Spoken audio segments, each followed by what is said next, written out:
हम सर। हम्म।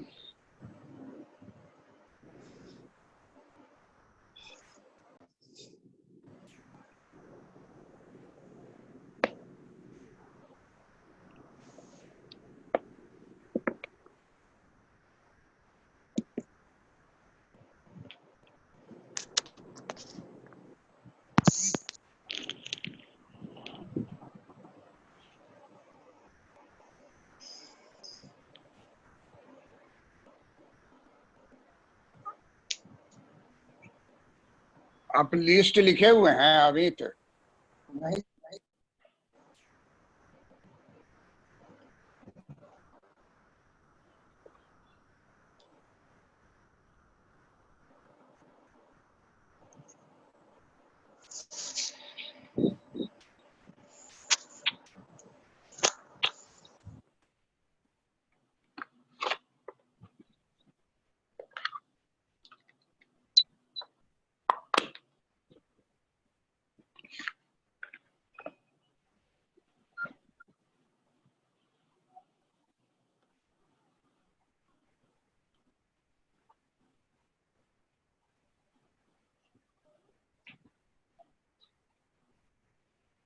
किस चीज का लिस्ट सर? जो पढ़ रहे हैं उसका एक लिस्ट बनवाए थे। नहीं सर, व्हाट्सएप करवा दीजिए सर, पीडीएफ लिख लें। सब आदमी एब्सेंट थे तो उसमें क्या कर रहा है व्हाट्सएप? आप एब्सेंट ग्रुप 2-3 दिन हो गए थे। ग्रुप में सर डाल दीजिए ना सर।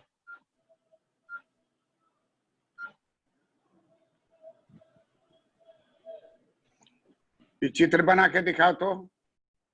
ठीक है सर।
सुनीता, सुनीता,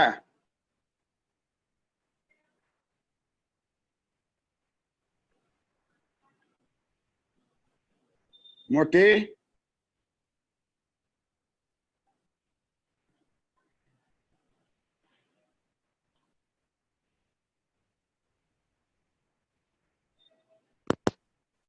सर आवाज आ रही है सर?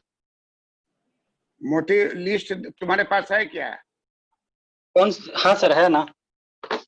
देखो तो लास्ट क्या है टॉपिक? अब तो सर वही कंज्यूमर वाला और प्रोड्यूसर वाला डाल। देखिए ना, देखिए।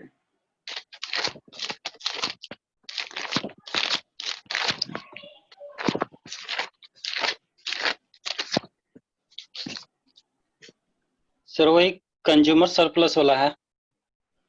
और लास्ट हो, उसमें लास्ट हो चुका है क्या? नहीं, सेकंड लास्ट होगा सर। कंज्यूमर सरप्लस, उसके बाद फिर प्रोड्यूसर सरप्लस बोले हैं।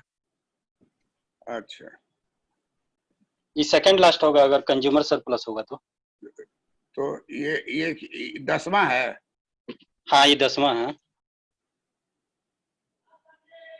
9 को जो पहले लिखा है तो वो हो गया है। हाँ 9 हो गया सर।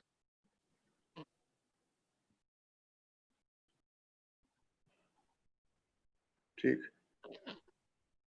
इस चित्र को जरा बना के दिखाइए तो।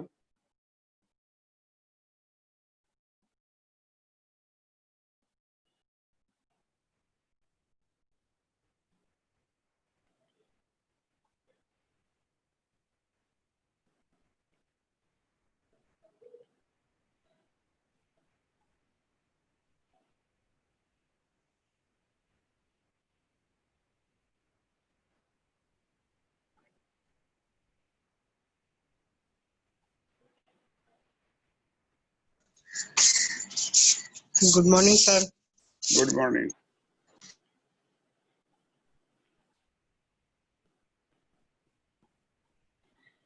म्यूट करो, म्यूट करो।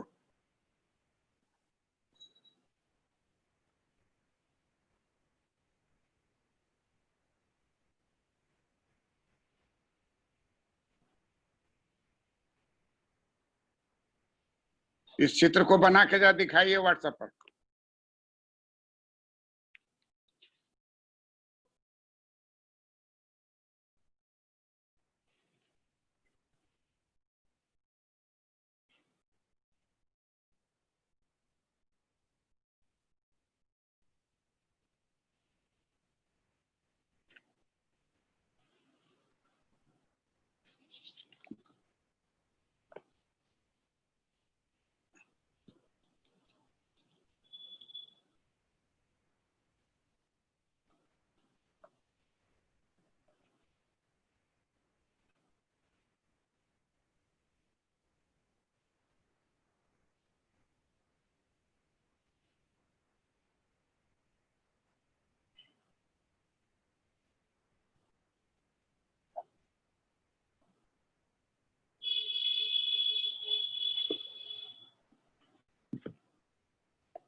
Good morning sir. Good morning. इस चित्र को बना के दिखाइए तो जरा।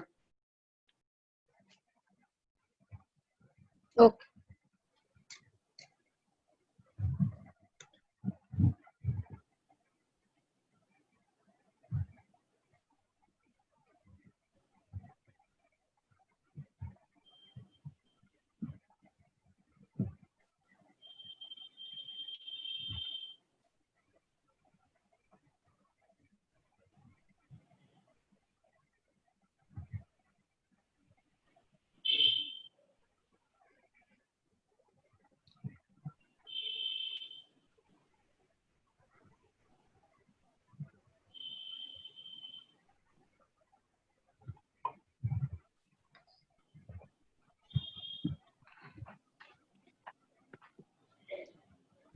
Good morning sir.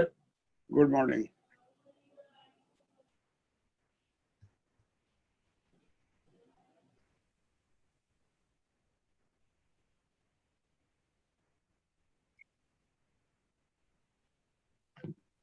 Good morning sir.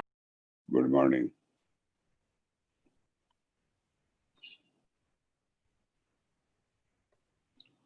Time element में ये चित्र है, पढ़ाया हुआ है, आपको अभी तुरंत खींच के दिखाना है।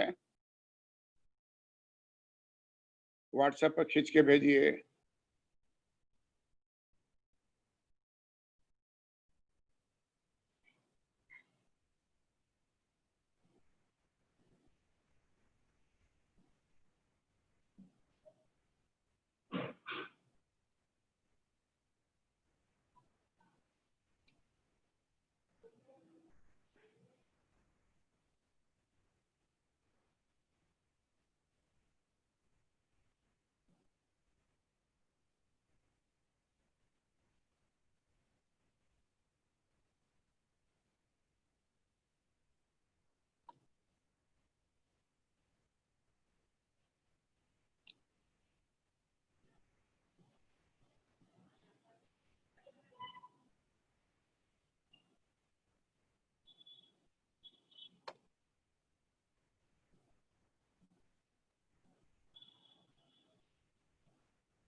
मार्जिनल यूटिलिटी लिखा है, चित्र में मार्जिनल यूटिलिटी रेखा है और ये एक वस्तु है, ये पूरा घर जो है, ये पूरा घर जो है ये टोटल यूटिलिटी है।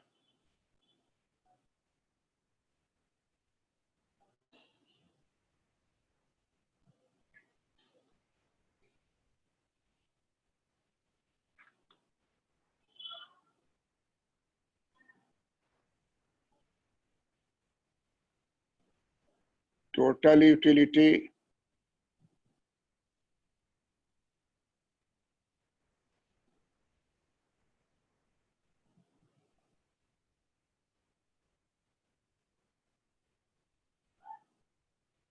इंटीग्रेशन ऑफ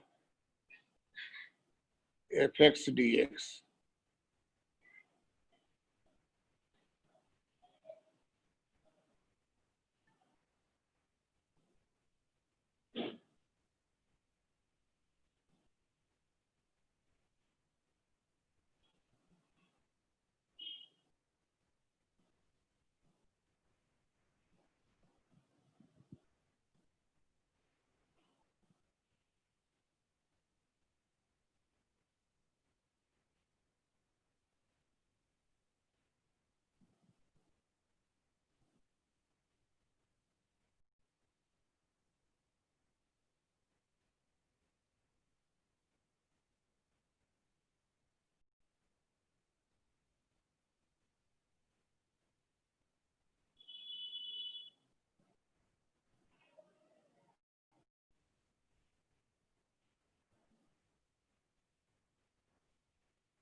टोटल यूटिलिटी का मतलब होता है इंटीग्रेशन ऑफ मार्जिनल यूटिलिटी।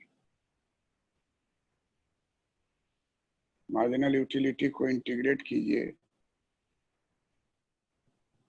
तो टोटल यूटिलिटी हो जाता है।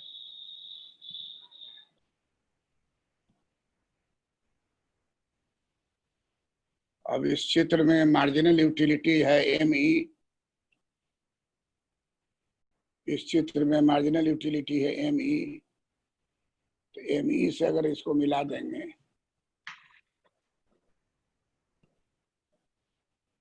तो ये घर हो जाएगा मार्जिनल यूटिलिटी।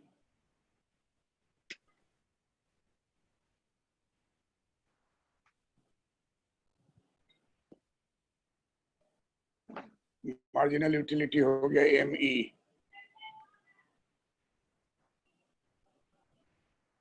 जो बराबर हो गया OP, जो बराबर हो गया प्राइस।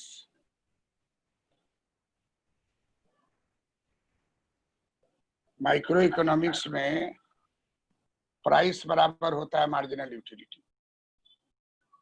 माइक्रो इकोनॉमिक्स में प्राइस बराबर होता है मार्जिनल यूटिलिटी।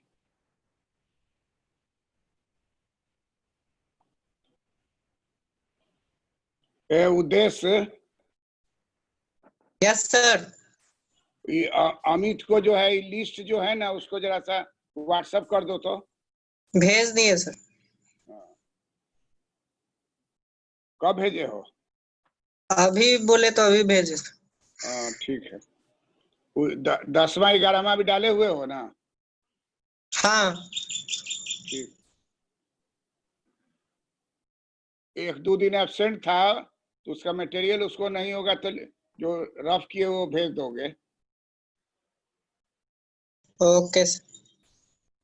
पूछ लेना किस दिन नहीं था वो, 2 दिन 3 दिन नहीं था सर।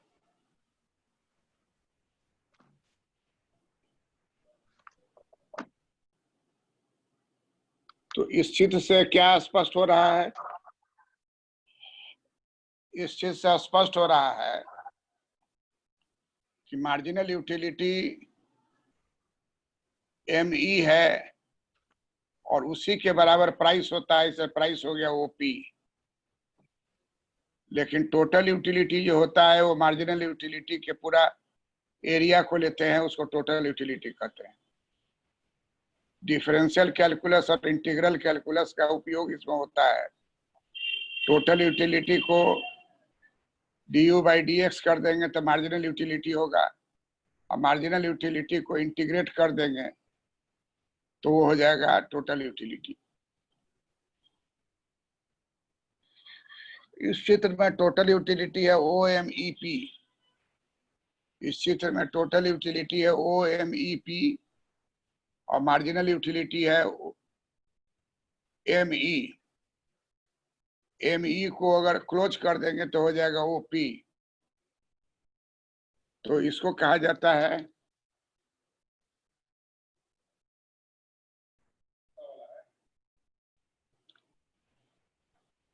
ME, और टोटल यूटिलिटी जो है वो है OMEA। OMEA टोटल यूटिलिटी है, मार्जिनल यूटिलिटी है ME, मार्जिनल यूटिलिटी के बराबर ही प्राइस है OP। तो प्राइस जो देता है वो हो जाएगा OMEP।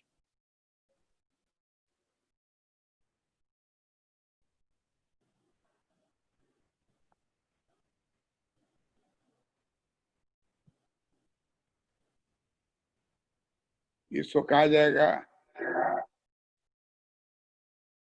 मूल्य देता है। मूल्य देता है कितना? OMEP, और मूल्य देना चाहता है OMEA।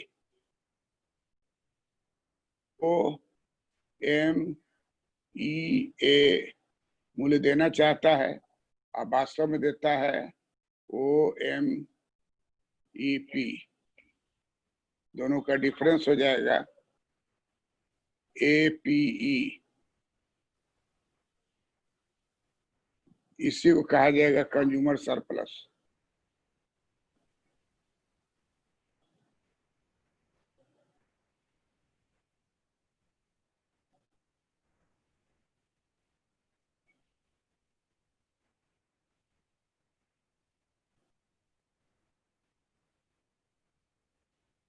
उपभोक्ता की बचत।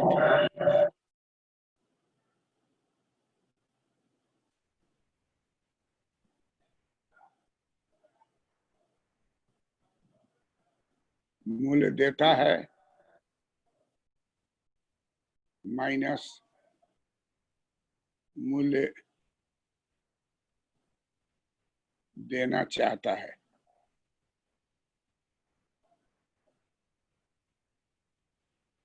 मूल्य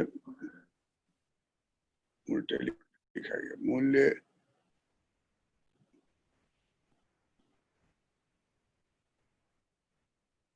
मूल्य देना चाहता है, प्राइस विलिंग टू पे। मूल्य देना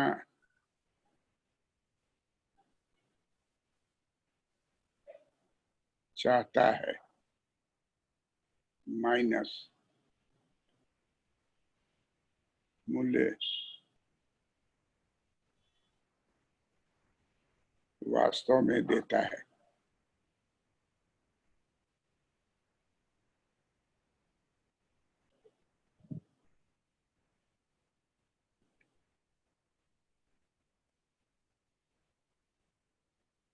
मूल्य देना चाहता है और वास्तव में जो मूल्य देता है।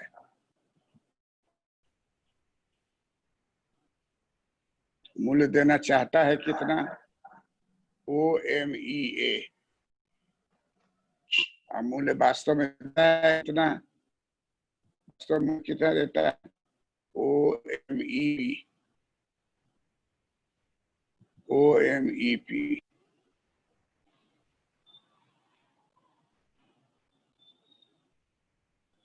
तो ये घर हो गया OMEP, आई पूरा घर हो गया, ये पूरा घर हो गया OMEA। पूरा घर हो गया OMEA। और देना चाहता है OMEP। तो देना कितना चाहता है? देना चाहता है इतना, इतना, इतना, यही देना चाहता है। तो ये जो बच गया यही हो जाएगा उपभोक्ता की बचत।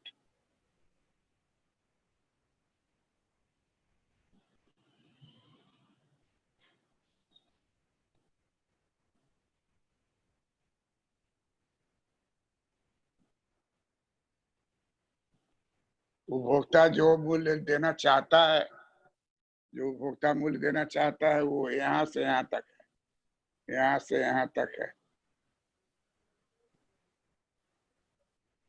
वो देना चाहता है। अब वास्तव में देता कितना है? तो वास्तव में देता है ये वाला काला वाला, काला वाला जो है ये देता है। तो पूरा एरिया है OMEA। OMEA ये मूल्य देना चाहता है, वास्तव में देता कितना है? OMEA। OMEP वो देता है। तो ये रेक्टेंगल घट जाएगा, जो बच जाएगा ट्रायंगल आकार का है, तो वही हो जाएगा कंज्यूमर सरप्लस। यही कहलाएगा उपभोक्ता की बचत।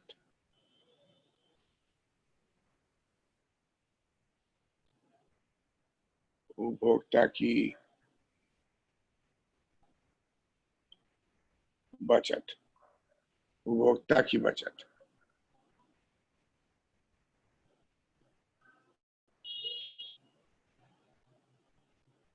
यही कहलाएगा उपभोक्ता की बचत।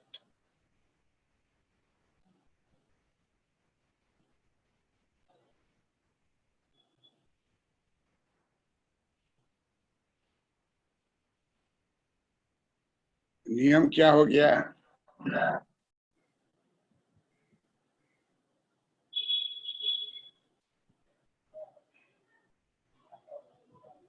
उपभोक्ता की बचत बराबर मूल्य देना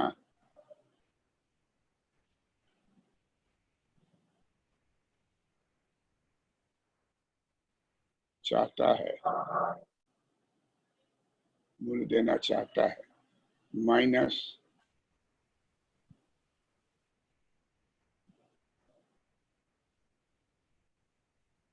वास्तव में मूल्य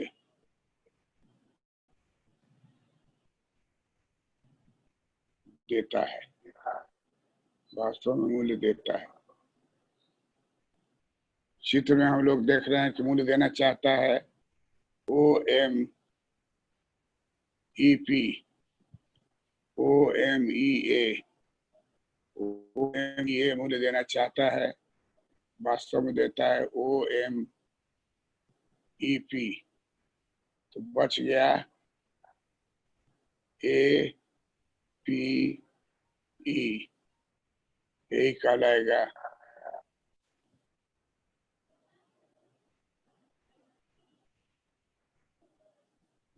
उपभोक्ता की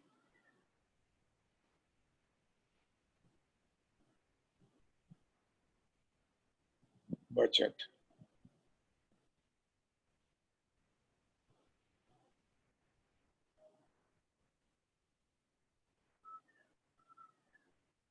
कंज्यूमर सरप्लस।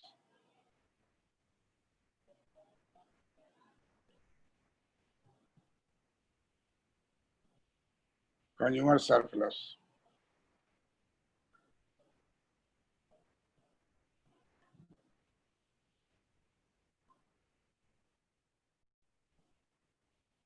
Consumer surplus.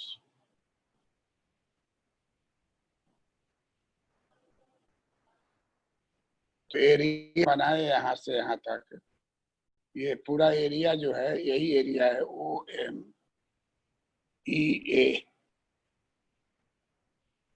यही एरिया है OMEA।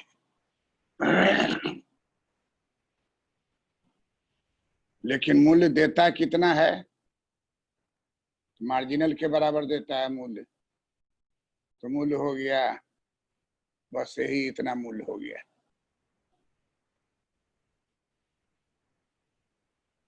तो ये एरिया जो है यही एरिया हो गया आपको OMEP। मूल्य देना चाहता है OMEA, मूल्य देना चाहता है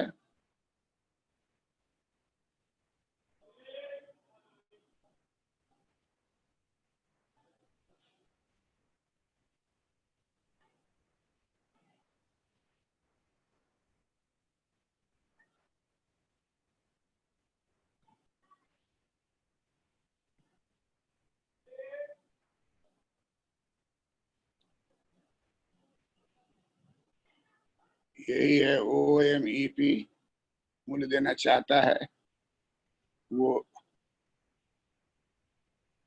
ये वाला है। और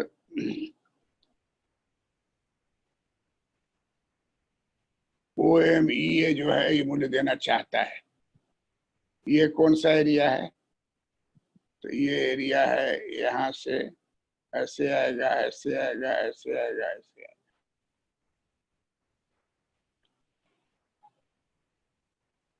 OMEA एरिया हो गया और भीतर में है OMEP। दोनों को घटाएंगे तो यही मिलेगा कंज्यूमर सरप्लस CS।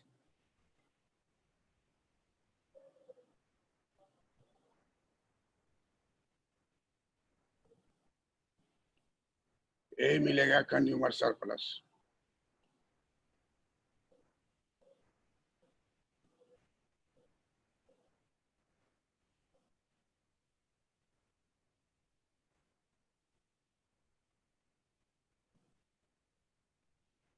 इसका चित्र और सूत्र बना के भेजिए।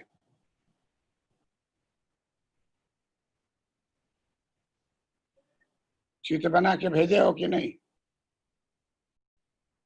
यस सर, भेजे हैं।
राम,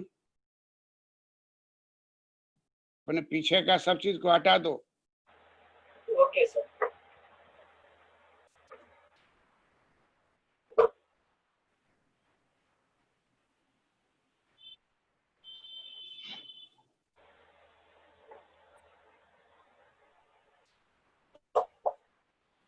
तो हम लोग जान गए कि कंज्यूमर सरप्लस का अर्थ होता है उपभोक्ता मूल्य देना चाहता है माइनस वास्तव मूल्य देता है, उस दोनों के डिफरेंस को उपभोक्ता की बचत कहते हैं।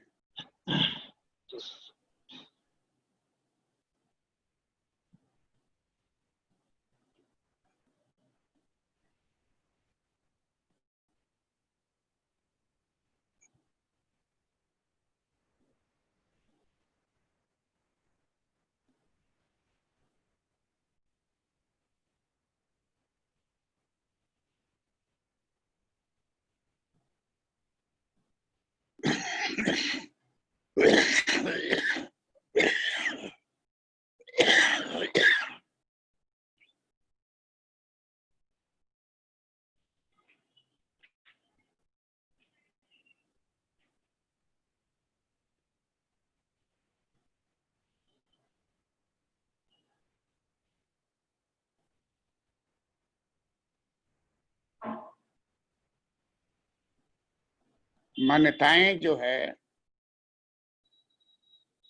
इसमें नंबर 1 है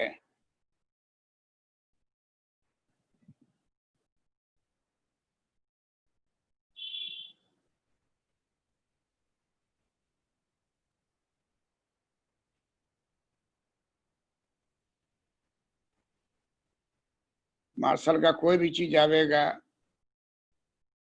तो कार्डिनल संख्यावाचक, cardinal utility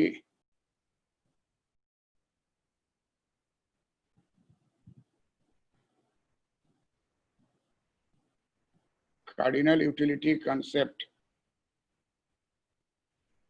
is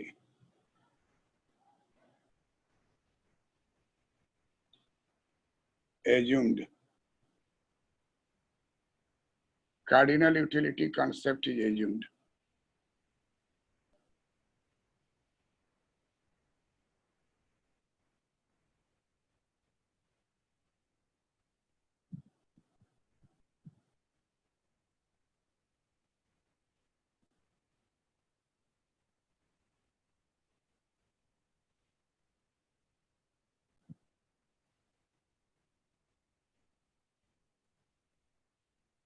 Utility can be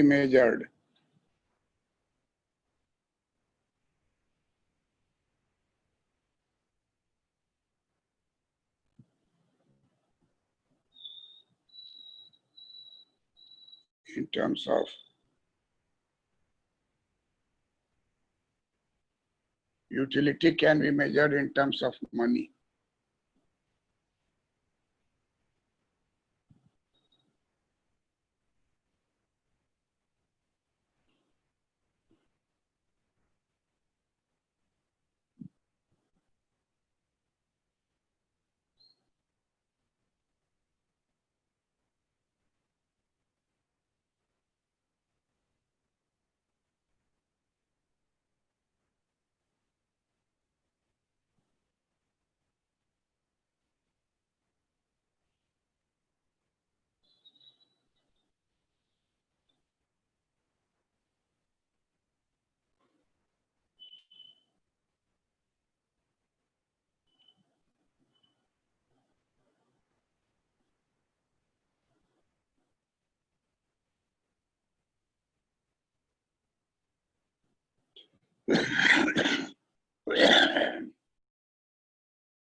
Cardinal utility concept is assumed.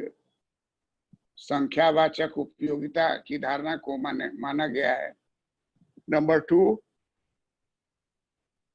मुद्रा के संदर्भ में उपयोगिता की माप करना संभव है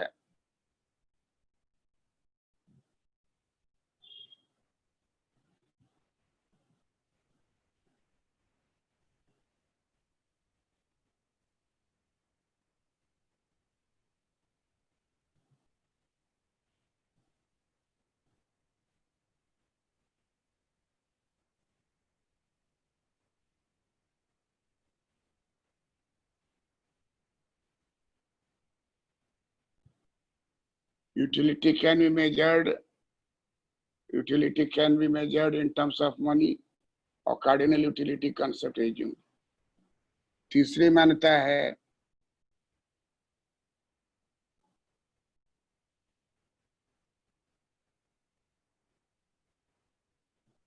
price is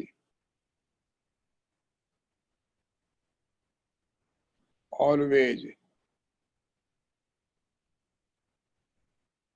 equal to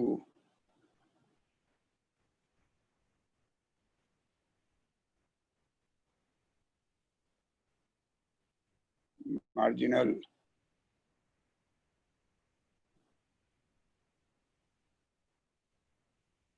utility.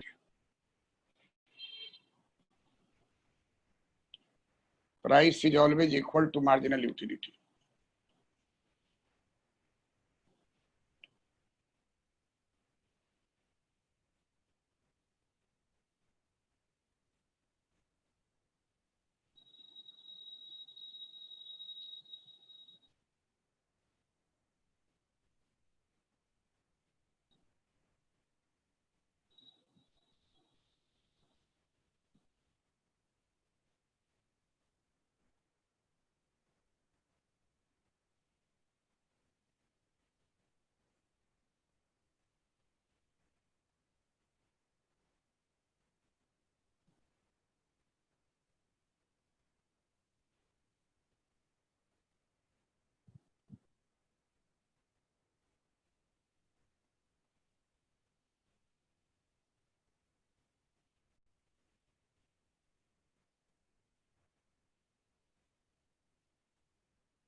Other things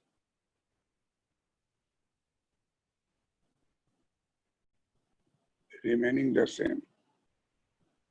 Other things remaining the same. अन्य बातें स्थिर है.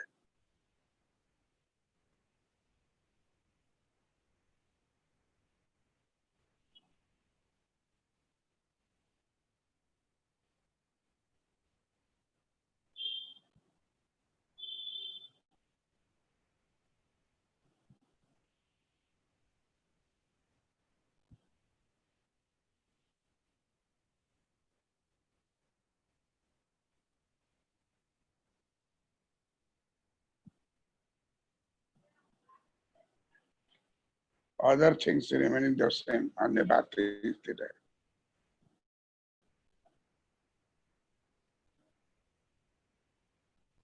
There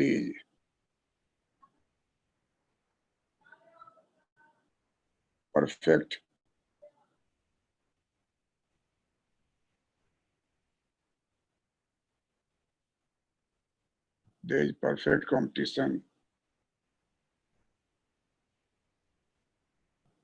in the market.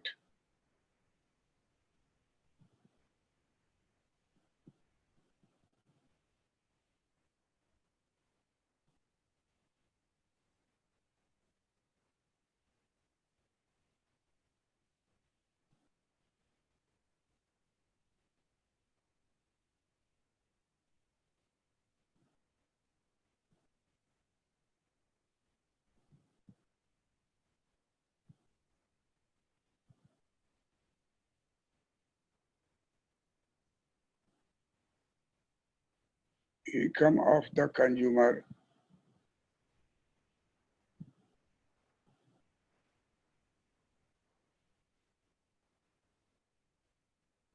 is fixed.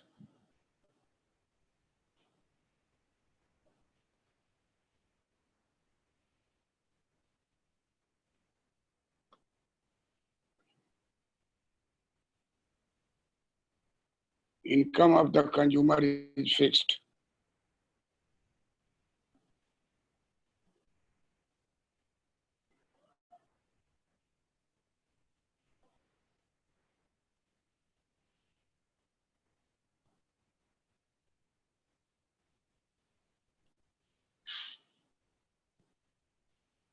मान्यताएं जो है नंबर 1 है कि उपयोगिता की संख्यात्मक धारणा को लिया गया है।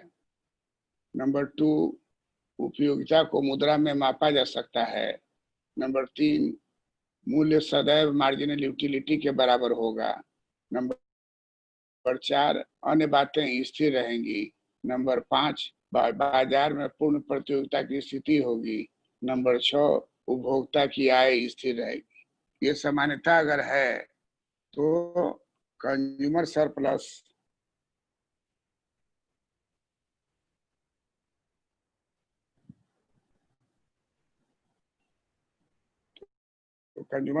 जो है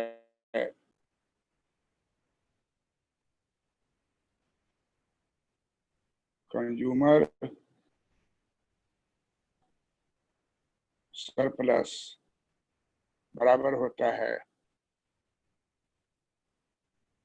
प्राइस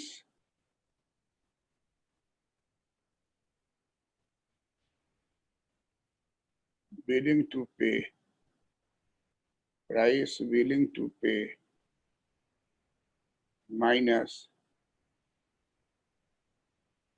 price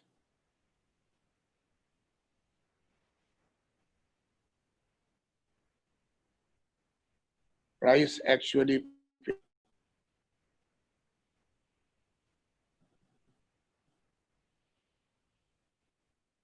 मार्शल कहते हैं कि बाजार में उपभोक्ता आया है और यह सोच करके आया है कि हर हालत में वह वस्तु को बाजार से लेके जाएगा।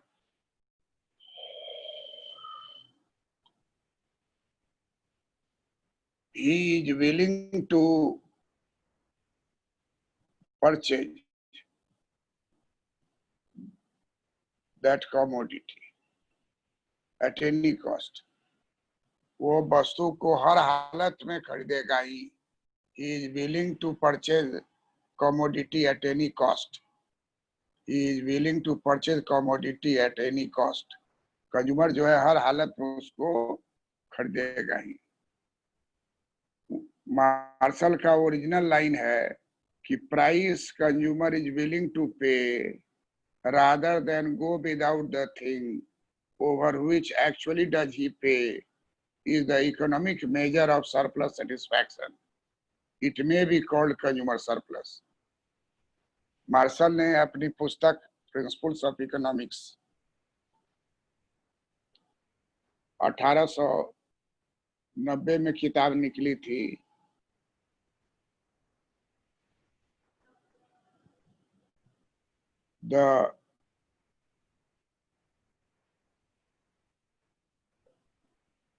The principle of economics।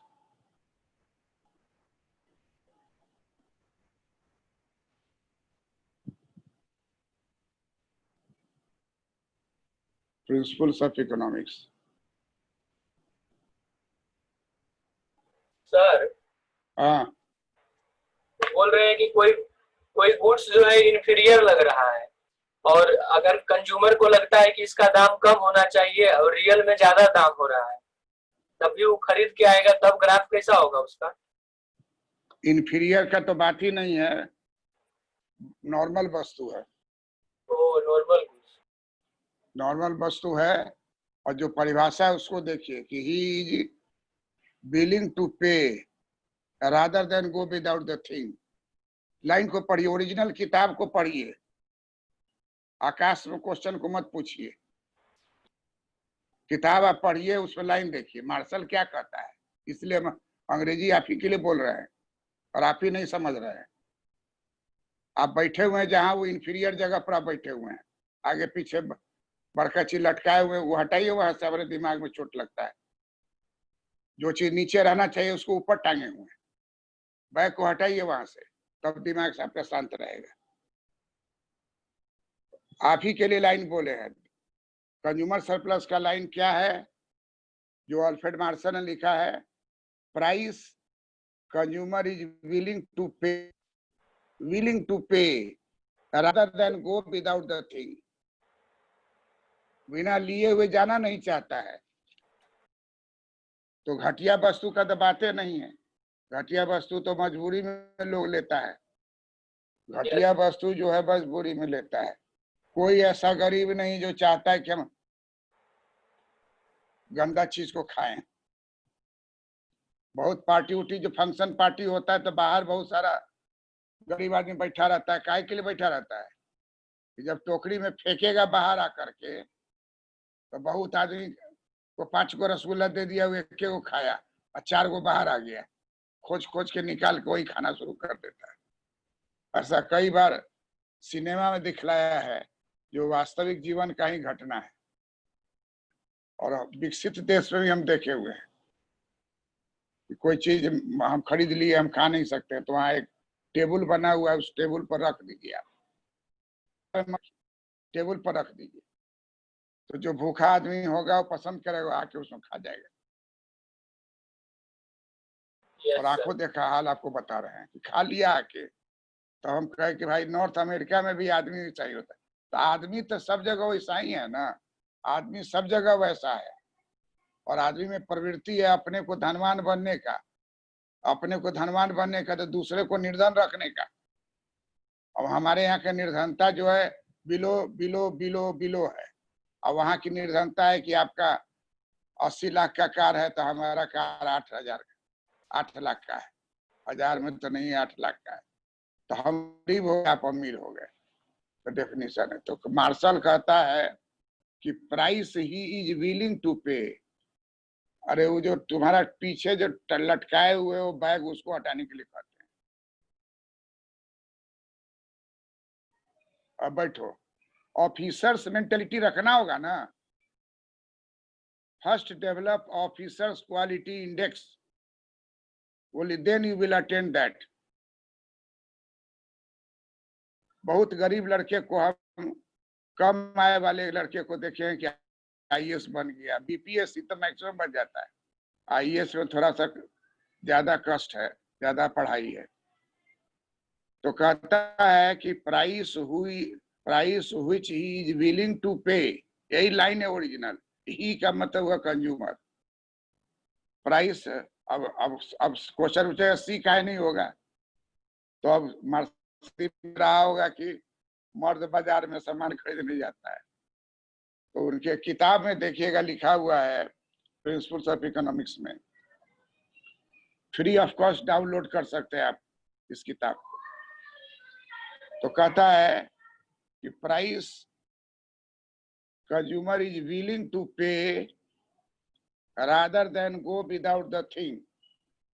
इसका मतलब हो गया कि बिना लिए हुए हम जाएंगे नहीं।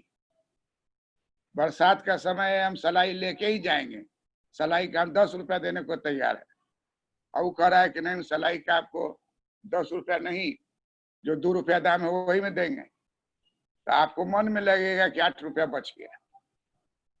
सिनेमा का टिकट लेने के लिए परिवार समेत पहुंचे वहां, और आपको लगा कि सिनेमा देख के जाएंगे, टिकट नहीं मिल रहा है, तो आउट ऑफ द मार्केट में कोई बेच रहा है तो आपका विलिंग टू पे जान जाएगा, तो ज्यादा से ज्यादा पैसा आप ऐंठ लेगा। हालांकि ये बात ब्लैक मार्केटिंग का हुआ, लेकिन विलिंग टू पे है आपको कि देख के ही जाएंगे, लौटेंगे नहीं, परिवार के साथ आए हुए हैं, तो हाई रेट पर आप टिकट खरीद लीजिएगा और जाके देखिएगा। कहता है कि price he is willing to pay rather than go without the thing over which actually does he pay is the measure of surplus satisfaction. It may be called consumer surplus। ये आपकी आंतरिक सोच है, आपकी आंतरिक बात है। रुपया आप ही का है, आप अपने रुपया को दे रहे हैं, लेकिन आपको महसूस होगा कि हमको कुछ बच गया, क्योंकि हम बिलिंग टू पे हमारा हाई था। अब बाजार में बेचने वाला अगर मान ली नॉर्मल बेचने वाला है तो price equal to marginal utility assumption है कि प्राइस होगा इक्वल टू मार्जिनल यूटिलिटी। इसका मतलब हो गया कि हर हालत में उसको बचेगा ही। Price which he willing to pay rather than go without the thing over which actually does he pay is the economic measure of surplus satisfaction। It may be called consumer surplus। ये बात जो है martial ने अपनी पुस्तक the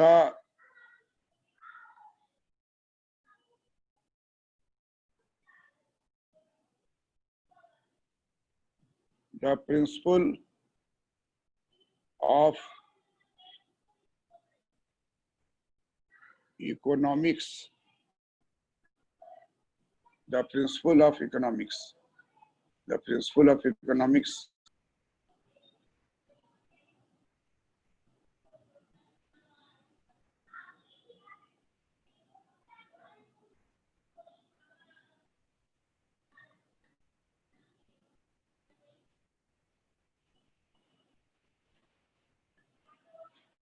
अठारह सौ 90 में ये बात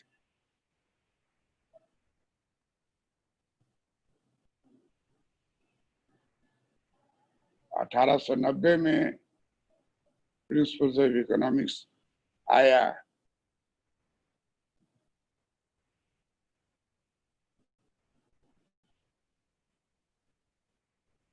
मार्शल का।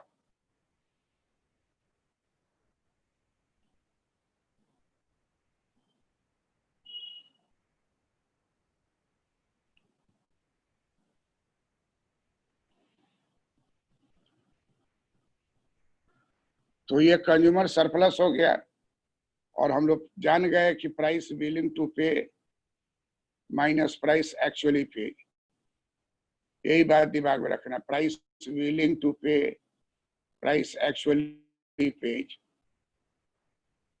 इसी को कहा जाएगा कंज्यूमर सरप्लस। और ये मार्शल की विचारधारा है।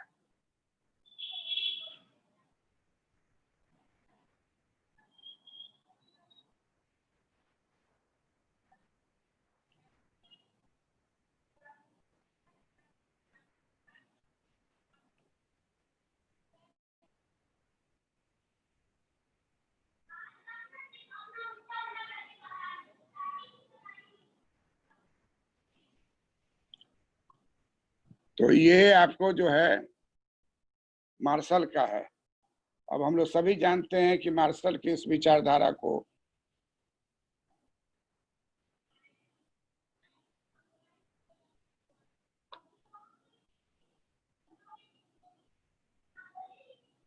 JR.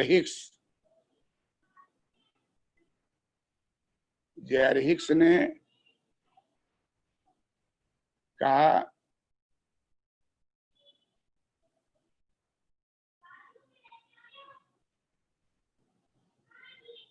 Consumer surplus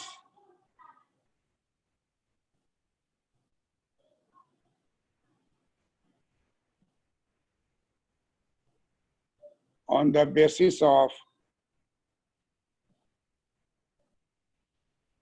basis of J.R. Hicks consumer surplus on the basis of this curve.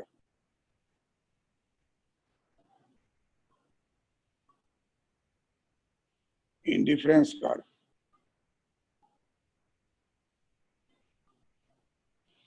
On the basis of indifference curve.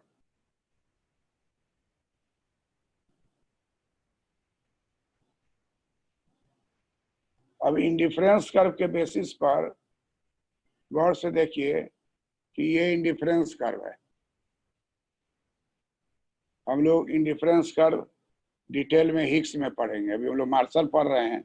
यहाँ केवल इसका लास्ट का चीज है, इसलिए इसको बता दे रहे हैं आपको कि जी.आर. इतना पैसा जो है मूल्य देना चाहता है।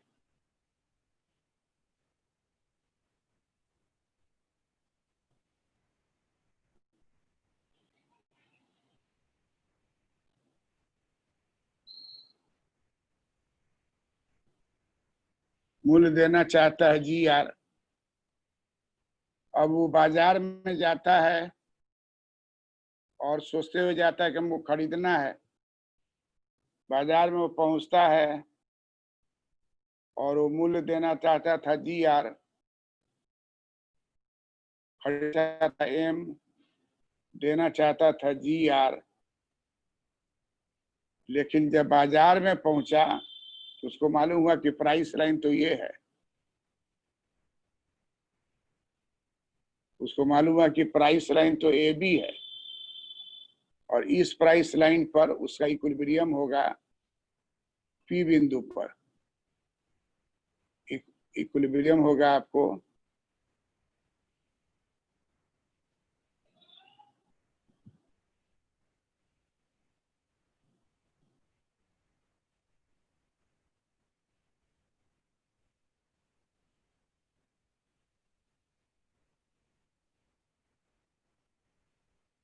ये इंडिफरेंस कर्व 1 है और ये इंडिफरेंस कर्व 2 है। 1 से 2 पर चला जा रहा है। क्या पा रहे हैं? वो 1 से चला जाएगा 2 पर।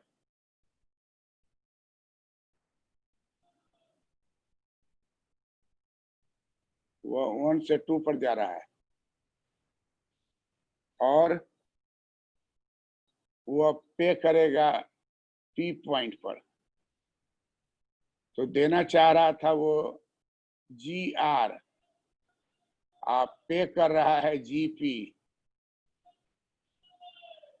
तो डिफरेंस हो गया R P.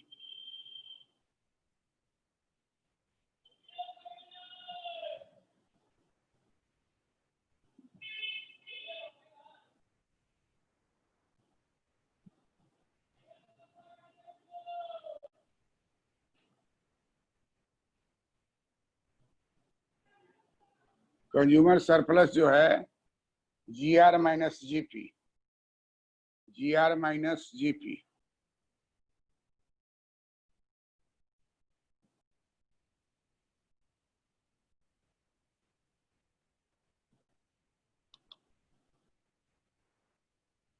Ji R minus GP equal to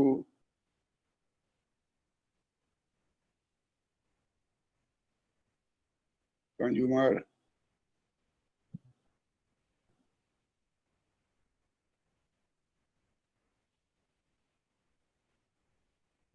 consumer surplus. G R minus GP is equal to consumer surplus.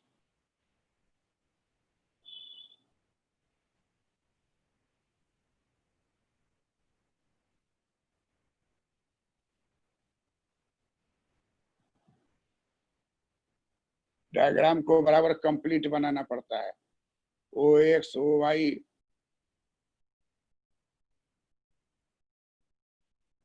यहाँ कमोडिटी है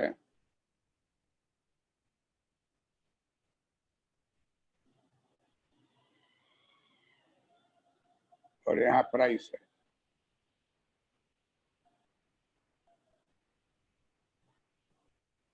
तो शुरू से जो हम लोग चित्र बना रहे थे उस सारे चित्र का निचोड़ यहाँ आ गया, फिर मार्शलियन नहीं होके ये हिक्सियन हो गया। ये किसका हो गया? जे आर हिक्स का।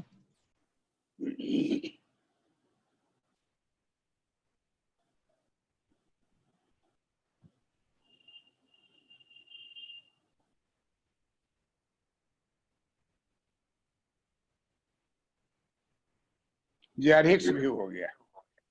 जब भी मार्शल पूछे तो उसके अंत में जे आर हिक्स का, मार्शल के बात को ही रिहैबिलिटेट किए। J R Hicks has rehabilitated Marshallian concept when it was criticized on the basis of utility analysis। हम लोग सभी जानते हैं कि मार्शल के हर चीज के अंत में आलोचना आ जाता है कि ये मापा नहीं जा सकता, उपयोगिता मापा नहीं जा सकता है। उसी बात को हिक्स ने ऑर्डिनल एनालिसिस, हिक्स ने क्या कर दिया? कार्डिनल नहीं देके दे दिया उसको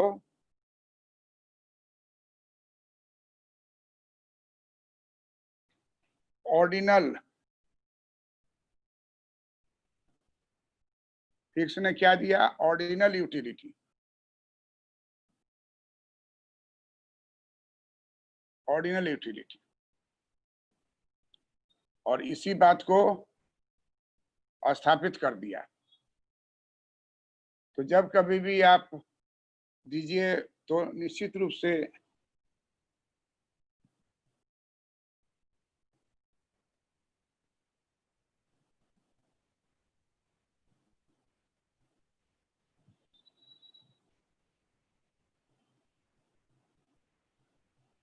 कमोडिटी जो है आपको ओएम है, वो मूल्य देना चाहता है कितना, GR, लेकिन वास्तव में देता है कितना, GP। बराबर रुपया जो है ऊपर से छटता है। ये यहाँ एक बूंदा लगेगा, तो अगर वो 40 देना चाहता है तो यहाँ मान लीजिए 100 है,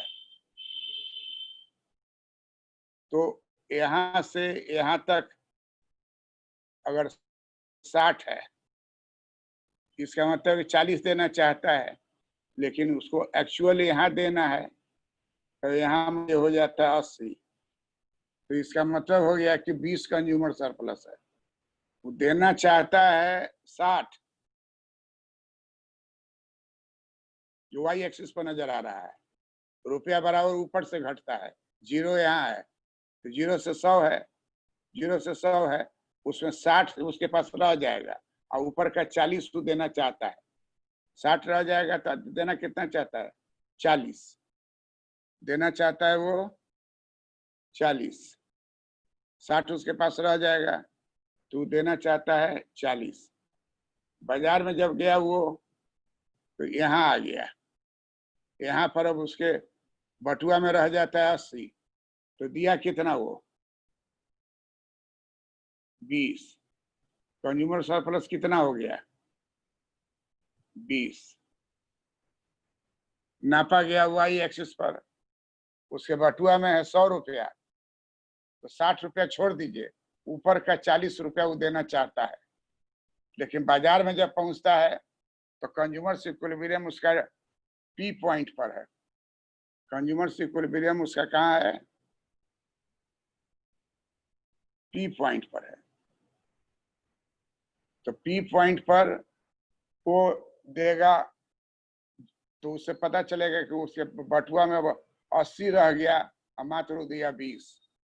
तो प्राइस विलिंग टू पे था 40, प्राइस एक्चुअली पेड किया 20, दोनों का डिफरेंस हुआ 20 हो गया कंज्यूमर सरप्लस।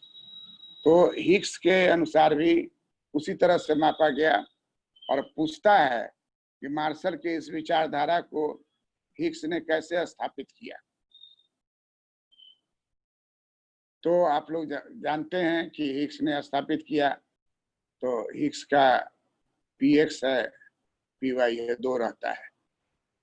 यहाँ पीवाई नहीं है, उसके जगह पर कुछ नहीं, पीवाई पीएक्स से ही हम लोग बात कर रहे हैं, केवल एक वन कमोडिटी है और दूसरा कमोडिटी रुपया है। तो कहता है कि पी बिंदु पर वो देना चाहता है, आर बिंदु पर वो देना चाहता है 40, लेकिन पी बिंदु पर वो देता है 20। तो जो डिफरेंस हो गया वो 20 रुपया वो हो गया कंज्यूमर सरप्लस। तो इस पोर्शन को कहा जाएगा कि हिक्स ने कैसे पुनर्स्थापित के उपभोक्ता विश्लेषण को, जो उपयोगिता पर आधारित था, अब वो उपयोगिता पर आधारित नहीं होकर के अब वो आधारित हो गया डिफरेंस कर्व पर। और इस पर आगे चल के भी बहुत बात जो जे.आर. हिक्स पढ़ेंगे उसमें इसको देखेंगे। और सुनीता जी सर। वो जो क्रिटिसिज्म की क्या अपवाद बोली थी कि नहीं समझ में आया इंग्लिश में, क्या था वो कल वाला सर, कल वाला क्या चीज था, कौन टॉपिक था? टॉपिक था सर आइसोक्वांट के द्वारा जो वेरिएबल प्रोपोर्शन था। हाँ, तो उसमें क्या चीज मान्यता बोलो ना, अंग्रेजी में क्या लिखा हुआ है?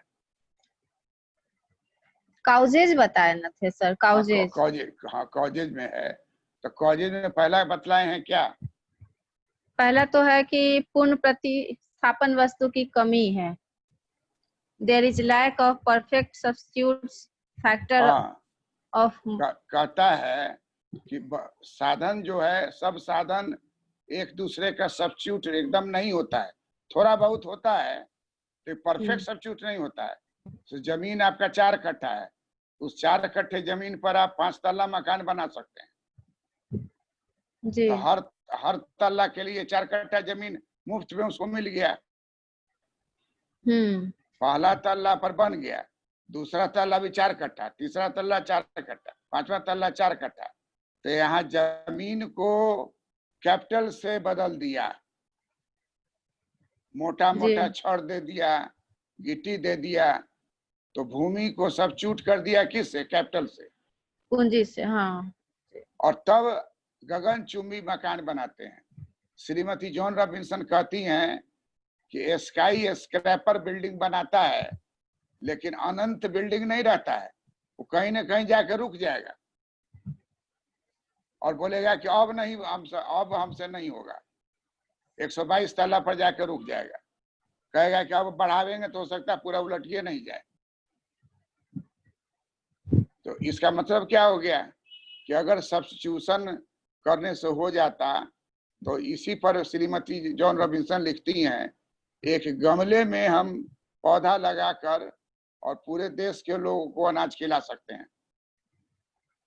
अगर गमले में हम फर्टिलाइजर, सीड्स, पेस्टिसाइड पानी डाल के उत्पादन करते चले जाएं, तो उससे इतना अधिक उत्पादन कर लेंगे कि सबको खिला सकते हैं। यह संभव है, उसके लिए जमीन चाहिए ही चाहिए।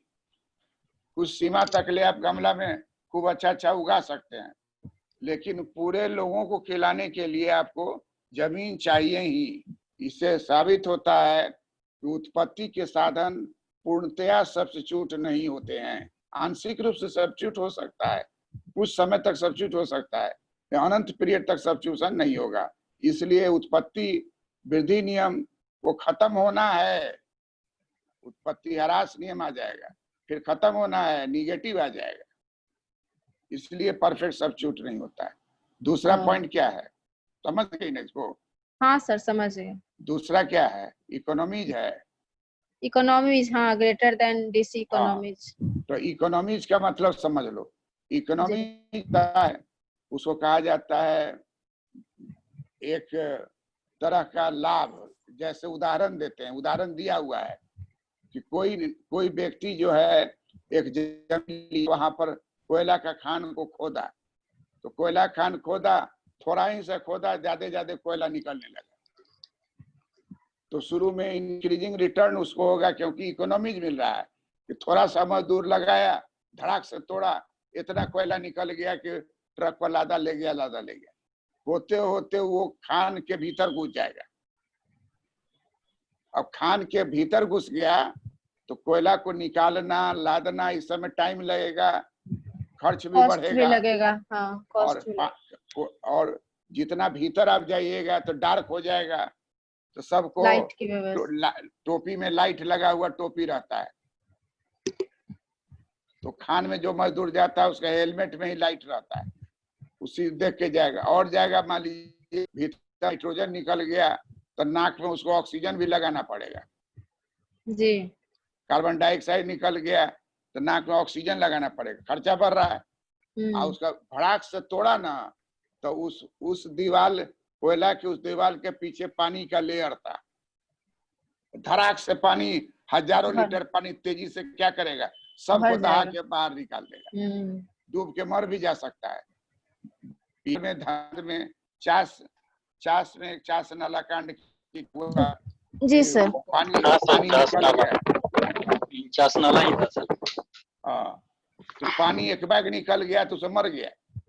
और कितनों घंटी बजा रहा था कि ऊपर खींचो, तो बाहर बैठा हुआ था जो चपरासी, बोला कि अभी तो काम शुरू हुआ है, अभी से घंटी बजाने लगा, अभी काम करो, नहीं खोलेंगे।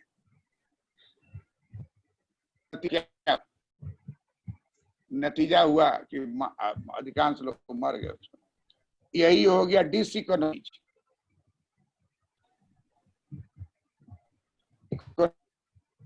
है कोयला होगा में इकोनॉमी जो हो ज्यादा, इकोनॉमी जो होगा कम होगा।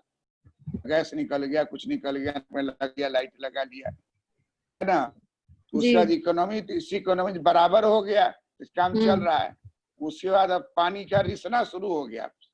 अभी तोड़ा नहीं था, तभी वो काम चल रहा है। अचानक धड़ाक से तोड़ा, पूरा पानी ठेल दिया। अब पूरा पानी बाहर निकालेगा तो बाहर उसको नाला बनाना पड़ेगा। गांव वाला डंडा लेके आएगा, मार डंडा से इसको। हमारे गांव में ठेल रहा है। अब जो मालिक होगा वो छटपटाने लगेगा कि अब कहाँ पानी फेंके। तो पानी को निकासी करने के लिए उसको लाखों रुपया खर्च हो जाएगा, तब ड्रेन बना के खास जगह पर जाके गिराएगा ताकि गांव में पानी नहीं जाए। इसको डिसइकोनॉमीज कहेंगे। इसमें डिसइकोनॉमीज ज्यादा हो गया। हो गया, इकोनॉमी, तो हाँ खान जी। बंद हो गया, बहुत सारा खान बंद हो गया डिसइकोनॉमीज के कारण, है ना। जी जी। देखोगे प्रचार में देता है हस्बैंड वाइफ डाइवोर्स के लिए पहुंचा हुआ है। वकील पूछता है क्यों डाइवोर्स करें, तो कहा कि ये जो है पनीर की सब्जी जो है एक ही टेस्ट का, एक ही टेस्ट का है। अब वो वाइफ बिगड़ रही है कि पहले चाट के खाता था, अब कहता है एक ही टेस्ट का है। तो वो बोला कि टेस्ट बदलना होगा। अब देखिए दुई अर्थक है ये शब्द जी। टेस्ट बदलना होगा, इसका मतलब कि हस्बैंड बदलना होगा या वाइफ बदलना होगा। लेकिन वो कहता है कि आप मसाला बदलिए। कोई मसाला का नाम बोला, उसका प्रचार देखा रहा है। तो इतना सोच के बनाता है आपको कि आजकल देखते हैं कि हम लोग के वीडियो में 1-1 मिनट 1.5 मिनट तक ले खूबसूरत चीज दिखलाता है और रहता है आपको प्रचार बहुत कॉस्टली होता चला जा रहा है। वो एक शूटिंग है, समझ लीजिए, प्रचार नहीं, वो शूटिंग हो गया है वो। अब विदेश का देखते हैं, बहुत जगह का देते हैं। तो वही कहता है कि इकोनॉमीज और डिसइकोनॉमीज जो है उसका अर्थ होता है मित्त व्ययिताएं और अवित्त व्ययिताएं।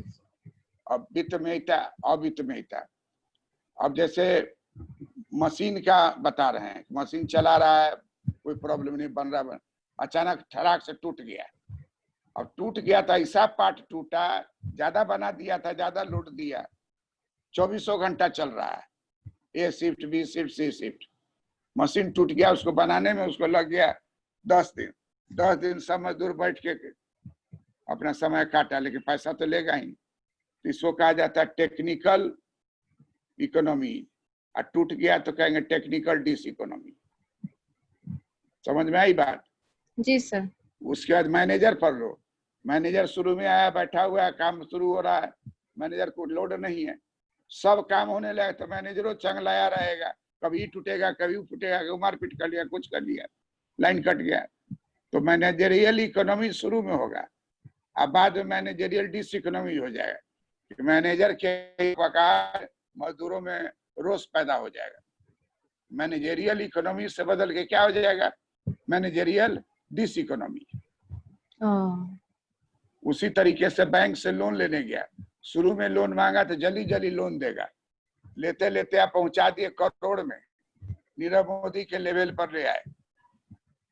तो इकोनॉमी से क्या होगा? डिसइकोनॉमी। मालिक भाग गया विदेश। जी जी। इतना न कर्जा ले लिया कि उसको लौटाना मुश्किल हो गया, भाग गया। कर्जा ले करके गिफ्ट है ना, उसके प्रचार में डायमंड को पहना के गिफ्ट में पहनाता था, और वो अपना लड़का या लड़की उसको चल के दिखा रहा है रैंप पर, अब बाद में वो गाना ले चल गया। तो बहुत ज्यादा खर्चा था विज्ञापन पर, लेकिन डायमंड का दाम ही इतना ज्यादा है कि उससे वो वसूल लेता था। लेकिन होते होते इकोनॉमी से हो गया डिसइकोनॉमी, और जितना पैसा बैंक से लिया लौटा नहीं पाया, पकड़ा गया, भाग गया सब। तो कहता है कि फाइनेंशियल इकोनॉमी शुरू में रहेगा, 5 मांगिएगा तो 7 देने को तैयार रहेगा, पहुंचा दीजिएगा 5 लाख तो कहिएगा हमको 20 लाख दीजिएगा, हम नहीं दे सकते हैं, तब आपका प्रोजेक्ट जो है प्रॉब्लम में फंस जाएगा। तो उसको कहता है फाइनेंशियल इकोनॉमी, अब बाद में हो जाएगा फाइनेंशियल डिसइकोनॉमी। तो सब में तो ये सारा चीज तो इकोनॉमी, हाँ, तो नहीं तो नंबर 1 इकोनॉमी जो हो गया, इकोनॉमी डिसइकोनॉमी। टेक्निकल लिख लो, टेक्निकल तकनीकी मितव्ययिता, तकनीकी अमितव्ययिता। दूसरा होगा मैनेजरियल, जी। मैनेजेरियल मितव्ययिता, और मैनेजेरियल मतलब प्रबंधन, प्रबंधन मितव्ययिता, प्रबंधन अमितव्ययिता। तीसरा हो जाएगा वित्तीय मितव्ययिता, वित्तीय अमितव्ययिता। चौथा हो जाएगा विपणन मार्केटिंग। शुरू में मार्केटिंग आप किए तो पटना में बेच रहे हैं तो उत्तर प्रदेश बेचे, दिल्ली पहुंचे, हरियाणा पहुंचे, करते करते पूरा इंडिया हो गया। अब आपका मन चढ़ गया कि नहीं मलेशिया इंडोनेशिया में भी बेचे, तो आपका क्या हो जाएगा, मार्केटिंग से, मार्केटिंग इकोनॉमी से मार्केटिंग डिस इकोनॉमी हो जाएगा। जी जी। क्योंकि बाहर का टैरिफ अलग है, रेट अलग है, आदमी अलग है। तो कहता है कि विपणन, विपणन माने मार्केटिंग, विपणन मितव्ययिता, और उलट के हो जाएगा विपणन अमितव्ययिता। अमितव्ययिता। उसका लास्ट है, ये बहुत महत्वपूर्ण है, लेबर इकोनॉमी। शुरू में लेबर सब काम कर रहा है डायमंड के कंपनी में। आप सुने होइएगा, अखबार में भी निकलता है कि गुजरात का एक डायमंड का व्यापारी है, वो अपनी एम्प्लाई को, हाँ सूरत के कहीं है, वो डायमंड का हाँ। जो कार फ्लैट गहना ये सब बोनस में देता है। सुने हो कि नहीं जी? हाँ सर, साबजी भाई नाम है। क्या नाम है? साबजी भाई, आगे कुछ और है। याद रखो भाई, बहुत ऐसा आदमी है। तब सोचिए यहाँ क्या है कि बहुत कंपनी बोनस के नाम पर झंझट कर देगा, नेता जो है स्ट्राइक कर देगा, श्रम नेता स्ट्राइक कर देगा, आग लगा देगा, कुछ हो जाएगा। तो कहता है कि शुरू में जब लेबर कम रहता है तो लेबर इकोनॉमीज रहता है, उससे आप काम करवा लेते हैं। लेकिन जैसे ही लेबर की संख्या बढ़ जाती है तो श्रम संघ बन जाएगा। श्रम संघ बनेगा तो एक सरकार का पार्टी वाला रहेगा, दूसरा अगेंस्ट वाला रहेगा, मारपीट हो जाएगा, आग लगा देगा, कुछ करेगा। तो कहता है कि श्रम संघ का संघर्ष, इसी को कहा जाता है औद्योगिक विवाद। और मजदूरों के बीच में जो है स्ट्राइक, हड़ताल, गो स्लो टैक्टिस, तालाबंदी, धीरे धीरे क्या हुआ, तालाबंदी, लेआउट, तो ये सब प्रॉब्लम हो जाएगा। तो इसी को कहा जाता है लेबर इकोनॉमी शुरू में रहेगा, बाद में लेबर डिस इकोनॉमी हो जाएगा। लास्ट पॉइंट है ट्रांसपोर्ट इकोनॉमी। ट्रांसपोर्ट आपका है बड़ा सा ट्रक, तो जैसे जैसे आप उत्पादन बढ़ाइएगा, ट्रक आपके पास सही है, पूरा ट्रक भर, जब तक पूरा ट्रक नहीं भरा है तब तक इकोनॉमी आपको मिलेगा। मान लीजिए कि ट्रक से 5 गो बोरा अधिक बना दिए आप, तो उसके लिए आपको दूसरा ट्रक लेना पड़ेगा जिसमें कि 5 गो बोरा है, तो डिस इकोनॉमी हो जाएगा। आपको फिर उत्पादन को बढ़ाना पड़ेगा, बढ़ा के ट्रक के बराबर करना पड़ेगा, तब भेजेंगे, माल रुक भी जाएगा। तो इसलिए कहता है कि ट्रांसपोर्ट इकोनॉमी शुरू में होगा, बाद में ट्रांसपोर्ट डिस इकोनॉमी हो जाएगा। इस प्रकार निष्कर्ष निकलता है कि इकोनॉमीज और डिस इकोनॉमीज जो है एक बहुत महत्वपूर्ण तथ्य है उत्पादन के प्रणाली में। और इकोनॉमीज जो है मितव्ययिताएं या अमितव्ययिताएं, उसी के अपोजिट को अमितव्ययिता कहते हैं। तो मितव्ययिता जो है तकनीकी मितव्ययिता, प्रबंधन मितव्ययिता, विपणन मितव्ययिता, वित्तीय मितव्ययिता, श्रम मितव्ययिता, परिवहन मितव्ययिता, इसी को उलट दीजिए तो तकनीकी अमितव्ययिता, वित्तीय अमितव्ययिता, मार्केटिंग विपणन अमितव्ययिता, श्रम अमितव्ययिता, ट्रांसपोर्ट परिवहन अमितव्ययिता। इन सभी के डिसइक्विलिब्रियम से, इनइक्वालिटी से, ग्रेटर देन लेस देन से उत्पादक के ऊपर प्रभाव पड़ता है। और निश्चित रूप से उत्पत्ति वृद्धि नियम होगी, उत्पत्ति समता नियम दिखाई नहीं दे, लीजिए ना लीजिए, उत्पत्ति और उसके बाद निगेटिव रिटर्न हो जाएगा। कोई भी उत्पादक उसके बाद नहीं है। अब मान लीजिए निगेटिव रिटर्न आने वाला है, वाइफ का भाई को क्या कहा जाता है?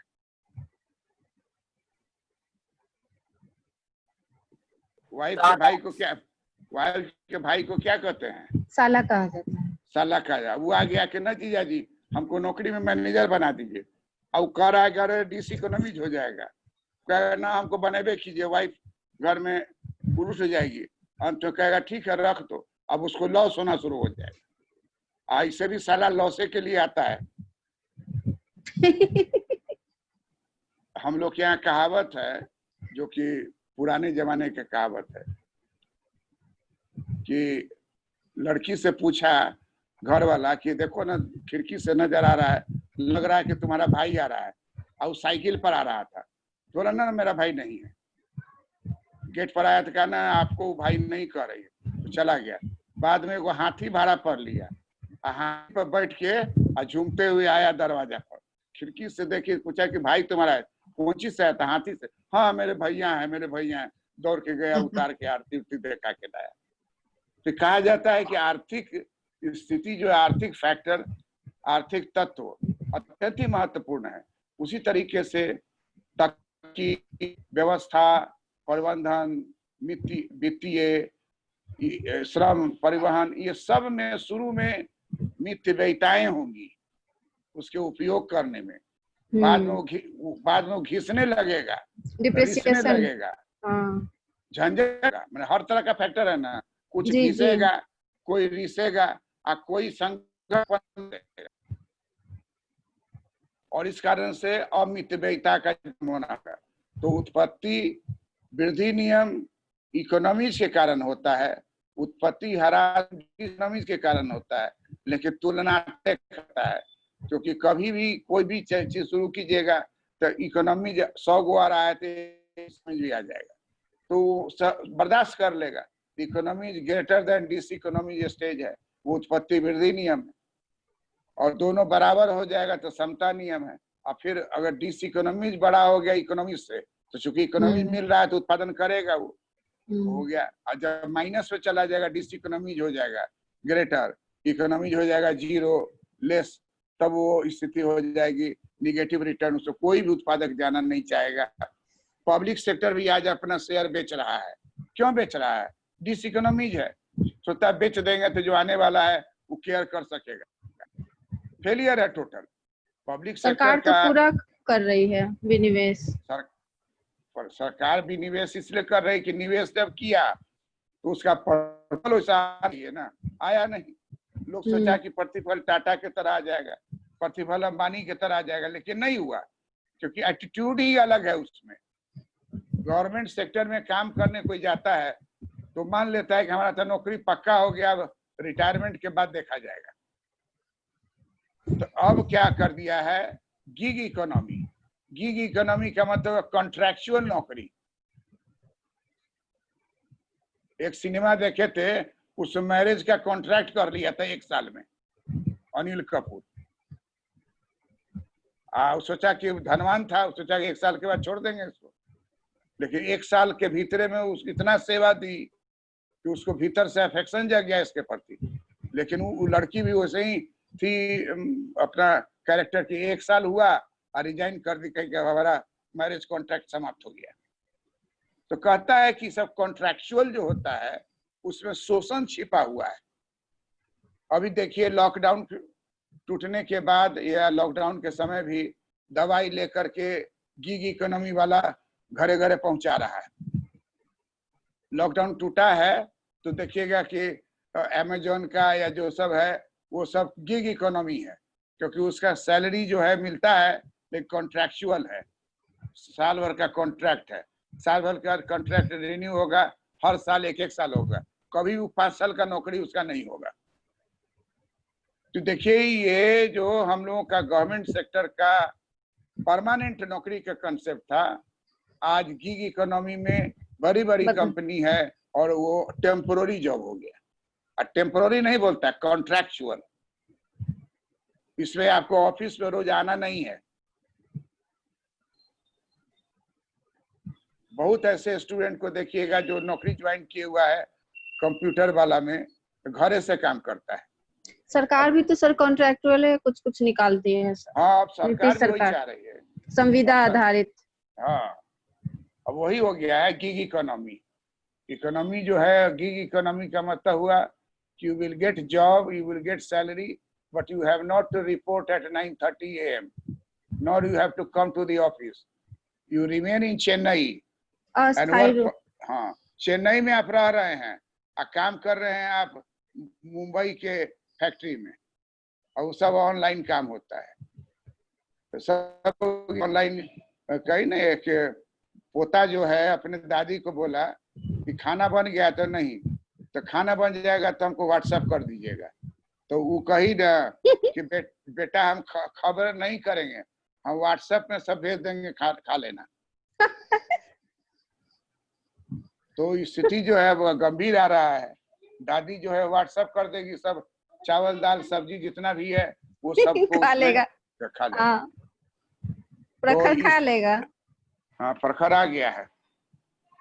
तो हम लोग क्या पाते हैं कि इकोनॉमी डिसइकोनॉमी क्लियर कंसेप्शन हो गया सब आदमी को।